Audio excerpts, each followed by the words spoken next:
ত্রয়োদশ জাতীয় সংসদ নির্বাচনকে সামনে রেখে আসনগুলোতে ভোটের উত্তাপ বাড়ছে। রাজনীতিতে দীর্ঘদিন ধরে প্রভাব বিস্তার করা আওয়ামী লীগের কার্যক্রম নিষিদ্ধ। সারা বাংলাদেশ ইনশাআল্লাহ কোরআনের আলোকে আবাদ হবে। আর এক মাস পর নির্বাচন। এবারে নির্বাচনে অন্যতম বড় শক্তি জামায়াত ইসলামের নেতৃত্বে 11 দলীয় জোট। এই 11 প্লেয়ার নিয়েই ভোটের মাঠে গোল দিতে চায় জামায়াত, কিন্তু মাঠের খেলায় একজোট হয়ে খেলতে পারবে কি তারা? বিএনপি কি জামায়াতে ইসলামী এবং তার জোটকে নিয়ে একটা জাতীয় সরকার তৈরি করতে পারে?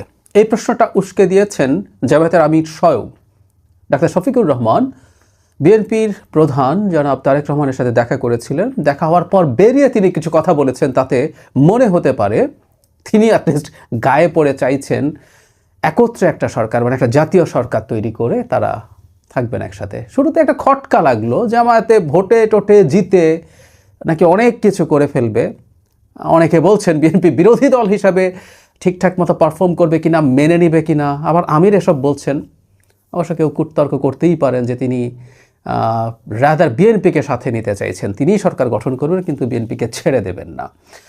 যাই হোক, জোকস পার্ট, গুরুত্বপূর্ণ কথাটা হচ্ছে একটা জাতীয় সরকার জামায়াতকে নিয়ে হওয়া উচিত কিনা। জামায়াতের আমির খুব চাইছেন, গায়ে পড়ে চাইছেন, বোঝা যাচ্ছে। আমি একটু পড়ি তিনি কি বলেছেন, তারপর এই ব্যাপারে একটু কথা বলবো। উনি সাংবাদিকদের সাথে বেরিয়ে যখন কথা বলছেন তখন বলছেন, নির্বাচন নির্বিঘ্ন হোক, সুন্দর হোক ও গ্রহণযোগ্য হোক, এটা আমরা দোয়া করি। আজকে এই বিষয়ে আমরা আলাপ আলোচনা করেছি এবং আমরা এটাও বলেছি, প্রিয় দেশের স্বার্থে অতীতে আমরা একসাথে কাজ করেছি, আগামীতেও দেশের স্বার্থে ইনশাল্লাহ একসাথে কাজ করব। জামায়াতের আমির বলেন, তারেক রহমান সাহেব সহ বিএনপির নেতারা এই একই আকাঙ্ক্ষা ব্যক্ত করেছেন, আমরাও একই আকাঙ্ক্ষা ব্যক্ত করেছি। আমরা বলেছি যে এই জায়গাটা একটা খুব গুরুত্বপূর্ণ।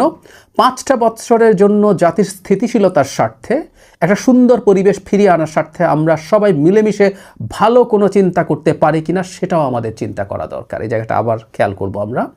তারপর বলছেন, আমরা এটাও বলছি, নির্বাচনের পর সরকার গঠনের আগেই আমরা বসবো, খোলা মনে কথা বলবো, জাতির জন্য আমরা চিন্তা করব, জাতির জন্য আমরা সিদ্ধান্ত নিব। আবার ওই জায়গাটা পড়ি, ইটস ভেরি ইন্টারেস্টিং। মানে গায়ে পড়ে জাতীয় সরকার তৈরির জন্য বিএনপিকে প্রস্তাব দিয়ে এসছেন। বিএনপি পাত্তা দিচ্ছিল না, আমি যতদূর শুনেছি, এখন তিনি করছেন এটা। তিনি বলছেন, আমরা বলেছি যে 5টা বৎসরের জন্য জাতির স্থিতিশীলতার স্বার্থে, একটা সুন্দর পরিবেশ ফিরিয়ে আনার স্বার্থে আমরা সবাই মিলেমিশে ভালো কোনো চিন্তা করতে পারি কিনা সেটা আমাদের চিন্তা করা দরকার। এবং উনি বলছেন, নির্বাচনের পর সরকার গঠনের আগেই আমরা বসবো, খোলা মনে কথা বলবো, জাতির জন্য চিন্তা করব, জাতির জন্য সিদ্ধান্ত নেব। জামাত এটা চাইছে, তার মানেটা হচ্ছে এই যে দীর্ঘদিন ধরে জামাত নিজ সম্পর্কে একটা ইলিউশন তৈরি করেছে, তার ওই যে ফেসবুক বট বাহিনীর কথা আমরা বলি, তাদের কথাগুলো একটা ইকোসিস্টেম আছে, সেটার মাধ্যমে তারা বিরাট প্রজেকশন দিয়েছে। বহুদিন থেকে আমি এই কথা বলছি, জামাত আসলে বিএনপির সাথে একটা ডিল চায়। এই যে লোয়ার হাউস পিয়ার ছাড়া নির্বাচনে যাব না, এটা লাগবে সেটা লাগবে, ওটা নাহলে নির্বাচন হতে দেব না, প্রত্যেকটা আসলে বিএনপির সাথে একটা ডিল করার চেষ্টা। বিএনপির সাথে আসলে সিটের ছাড় চেয়ে জামাত নির্বাচনটা করতে চেয়েছিল। এই আলাপটা ছিল জাতীয় সরকারের আগেই, যে সব দলকে নিয়ে জাতীয় সংসদ, এই টোনে যে সবাইকে ছাড়টাড় দিয়ে একসাথে করব। আচ্ছা, এখন যেটা দাঁড়ালো, উনি খুব হাড়ে হাড়ে বুঝতে পারছেন, বিশেষ করে জনাব তারেক রহমান দেশে ফেরার পর এটা খুব স্পষ্ট হয়ে গেছে যে বাংলাদেশে কি হতে যাচ্ছে। নির্বাচন নিয়ে অনিশ্চয়তা দূর হয়ে গেছে। তারা জামাত সহ আরও অনেকেই নির্বাচনের কথা মুখে বললেও তারা ভেতরে ভেতরে চাইছেন, এবং নির্বাচন বিরোধী যেসব কর্মকাণ্ড কীর্তিকলাপ হয়েছে, অনেক কিছুর সাথেই তাদের ইনভলভমেন্ট ছিল, সেটা নাকচ হয়ে গেছে। এবং এটা এখন খুবই এভিডেন্ট, দেশের সবাই জনাব তারেক রহমানকেই দেশের ভবিষ্যৎ প্রধানমন্ত্রী মনে করছেন। বিএনপি খুব বড় বিজয় নিয়ে আসবে সেটাও মনে করছেন। এই প্রেক্ষাপটে জামায়াতে ইসলামী আসলে বিরোধী দল হিসেবে ফাংশন করতে চাইছে না। কথাটা ওনার বক্তব্যে আমরা খুব ভালোভাবে বুঝি। মানে আর শুধু এটুকু বলা বাকি আছে তার, জনাব শফিকুর রহমানের পক্ষ থেকে আমাদেরকে একটু সরকারে নিয়েন, এর ছাড়া বাকি সব কথা তিনি বলে ফেলেছেন। এখন তারা চাইছেন, এটা বিএনপি চাইবে কিনা আমি জানি না, বিএনপি চাওয়া উচিত কিনা বা এটা হওয়া উচিত কিনা সেটা নিয়ে আমরা আলাপ করব। কিন্তু আমার কাছে মনে হয় এই চাপটা আরও কারো কাছ থেকে, দেশ বিদেশ থেকে আসতে পারে। কারণ হচ্ছে জামাতকে, এই যে জামাতের ইলুশন তৈরি হয়েছে, জামাতকে গাছে তুলে দেওয়া হয়েছে, এই গাছে তোলার মই সাপ্লাই দেশের ভেতর এবং দেশের বাইরে থেকে অনেকে দিয়েছেন। তারা নিজেরা তো আছেই, সাথে অনেকে প্রচুর হাওয়া দিয়েছেন, বাতাস দিয়েছেন, দিয়ে বলার চেষ্টা করেছেন যে সেটা অনেক ভালো কিছু করতে যাচ্ছে জামায়াতে ইসলামী, সুতরাং তারা শক্তভাবে থাকুক। এবং প্রচণ্ড আক্রমণাত্মক আচরণ তারা বিএনপির বিরুদ্ধে করেছেন, বিশেষ করে জামাতের ছাত্র সংগঠন, ছাত্র শিবির অকল্পনীয় রকম কুরুচিপূর্ণ স্লোগান দিয়েছেন জনাব তারেক রহমানের বিরুদ্ধে। বাংলাদেশের ইতিহাসে এই ধরনের ঘটনা আসলে আগে আর ঘটেনি। এই লেভেলের এত বিভৎস কুরুচিপূর্ণ নোংরা স্লোগান দিয়েছেন। তাতে বোঝা যায় তাদের তখন বিরাট হ্যাডাম হয়েছিল, সেটা এখন ফেঁসে গেছে। তখন তাতে যেটা দাঁড়ালো, এখন তাকে যেসব দেশি বিদেশি শক্তি এই ক্ষেত্রে প্ররোচিত করেছিল, তারা এখন জামাতের মুখ রক্ষার জন্য মাঠে নামতে পারে। তারাও এই আলাপটা বাইরে এবং ভেতরে দিতে পারে। বিএনপিকেও চাপ দেওয়ার চেষ্টা করতে পারে যে জামাতকে সাথে নাও, কারণ এখানে জামাতের আমির একটা কথা বলছেন 5 বছরের একটা স্থিতিশীলতার জন্য। উদ্ভট কথা। একটা দেশে যদি সরকারি দল আর বিরোধী দল থাকে, অস্থিতিশীল হবে কেন দেশ? ডাক্তার শফিক কি গণতন্ত্র বোঝেন না?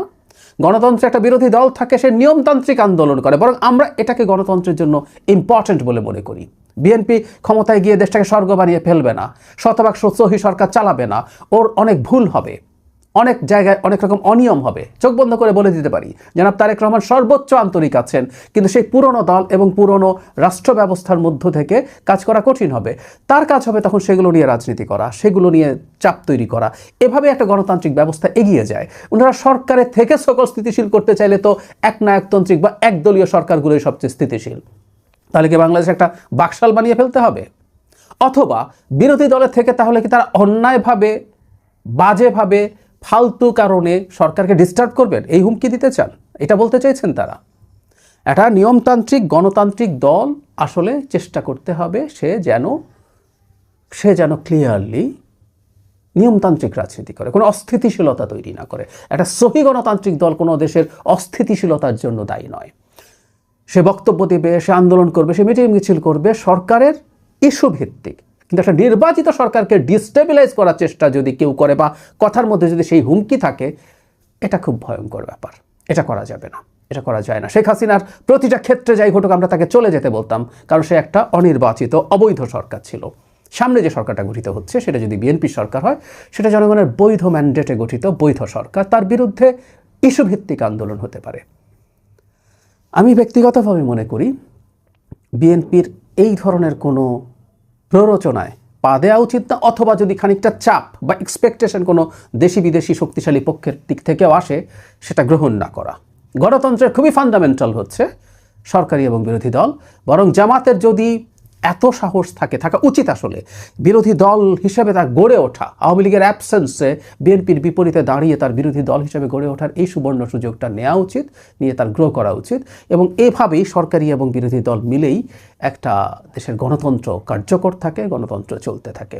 বিএনপির ভীষণ বোকামি হবে তারা যদি এই ব্যাপারে ন্যূনতম কোনো আলোচনা করতে চায়।